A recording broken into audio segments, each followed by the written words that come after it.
what China has achieved since the year 2000 really is impressive. They have increased their GDP by a factor of 4 to 5 based on who's doing the math. Now, we all have heard the stories of Chinese statistics and how they're questionable, but let's assume that that 4 to 5 factor is off by 20 or 30%. That's still a really good growth story. Yeah. But it was a one-way trip.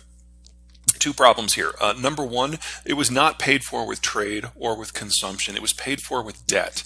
And China's debt today, compared to where it was in the year 2000, is 34 times what it was. So yes, their economy may be increased by a factor of 5, but their debt is increased by a factor of 34. To put this in European terms, imagine Greece if Greece had spent 5 times as much. That's China. That's not sustainable. And that is the story of Chinese economic development. It's not exports, it's debt. So that's kind of piece one. Piece two, they, like Germany, had a moment in time.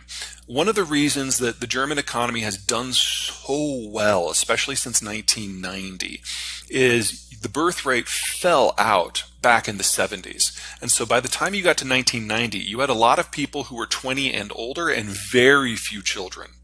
And so for the next 30 years, 25 years, you had a lot of people in that 20-year-old to 45-year-old group, and eventually they aged into the 40 to the 65-year-old group. And that is where most economic activity happens. The younger group does the consuming, the older group does the production. And Germany was able to basically experience a double boom as a result. China has done the same thing. The one-child policy plus rapid urbanization gutted the younger generation. And so from 2000 until now, they've had a lot of adults and very few children. The problem we're facing now in China is that they have aged well past the point of no return. So this is the last generation that will see economic growth in China. In addition, the Chinese are now starting to grudgingly admit that they overcounted their population by in excess of 100 million people, with all of the missing millions under age 40. So China was aging very rapidly, much more rapidly than Germany, but it was still younger than Germany until the data revisions. And now it's significantly older. And this is the last decade for the German economic model because of aging, which means this is probably the last decade for the Chinese economic model as well. And while Germany focuses on quality and precision in education, China focuses on price. And that's not viable. They've already seen the cost of their labor go up by a factor of, I believe we're up to 16 now since the year 2000. They're no longer the low-cost provider. And with the labor basically dying on its feet, they never can be. They didn't get skilled enough to even attempt the sort of challenge that's in front of Germany. And that, of course, assumes that the Americans decide to try to help, which I find unlikely. The Chinese Navy is short range. They can't project more than about 1,500 kilometers from the coast, and even that assumes it's not wartime. If the ships actually have to dodge and weave, it's less than half that range. That's enough for Taiwan. It's not enough for anything else. And if there was a military conflict, a number of countries with naval assets, the Philippines, Vietnam, India, Australia, the United States, would it be able to shut off the trade and energy arteries that allow China to be a modern industrialized power, with electricity? So shutting China down in a war scenario is really easy. And Xi knew all this a few years ago. But in the last few years, he has so purged the system that no one's telling him anything. So it's entirely possible that he's now believing the propaganda that a Taiwan war could be encapsulated, that no one will intervene, that it'll be easy, and that the rest of the world will just suck it up and move on. Our experience with Ukraine is that none of that is true, but it is possible in a propaganda world that maybe he does believe it. I find it unlikely that he has descended into idiotic narcissism with that speed. But this isn't Putin. Putin still has an inner circle. We still bug his phone and read his faxes. Xi has no one. And you can't bug someone's brain. Aside from supplying weapons components and maybe even some weapons, there's really nothing that the Chinese can do to help. The front where it matters is just way too far away. And the Russians and the Chinese, it's always been a relationship of convenience. Not that it's insignificant. But both of them have always felt that if they thought they could get a real deal with the United States, they would drop the other one in a heartbeat. I don't think that's changed.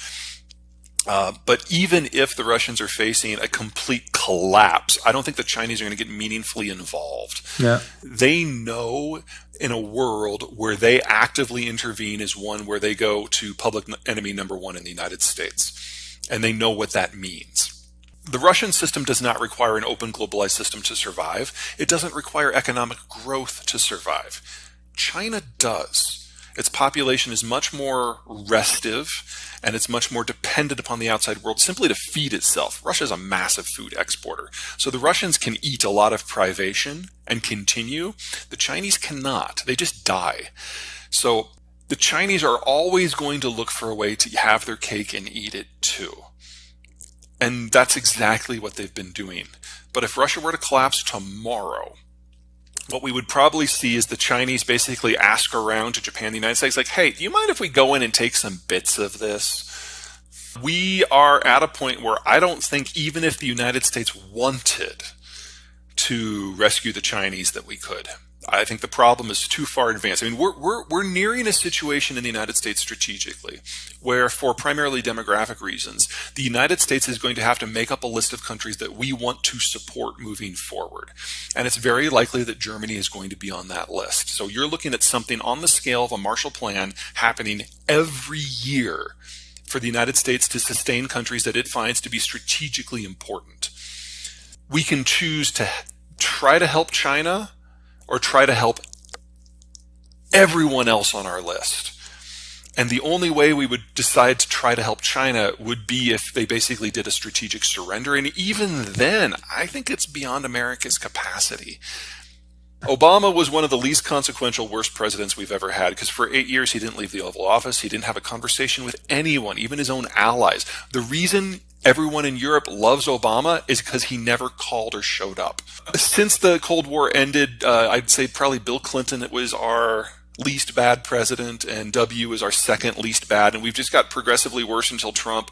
Biden is probably in the same quality level of George W. Bush overall, I'd say, which, you know, is not great, but he's better than the last two.